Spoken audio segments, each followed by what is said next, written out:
ngayong Biyernes. Sa panahong ito, nakakagulat na isipin na mayroon pa palang taong mabubuting loob na handang tumulong nang walang hinihinging kapalit. Ang pangalan niya ay Gabo.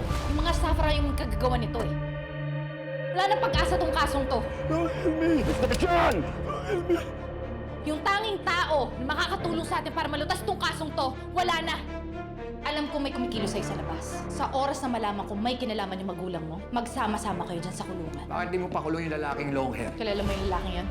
₱1,000,000 sa bawat na matatapos mong misyon. Napakalaking pera para sa isang misyon. Ang ibig sabihin lang, buhay ko ang magiging kapalit nito. Paglabas ko dito, maniningil ako. Di lang sa'yo, pati doon sa lalaki nagpakulong sa akin. Kasalanan lahat to ng agent kasi yun to na yun eh. Hindi ako titigil hanggat hindi ko siya nagagantihan. Kinakailangan na natin masugpo ang lahat ng mga masamang mga tao. Natanggap ko ang hamon niyo. Kailangan maging isang anino ka. Coco Martins Sigabo.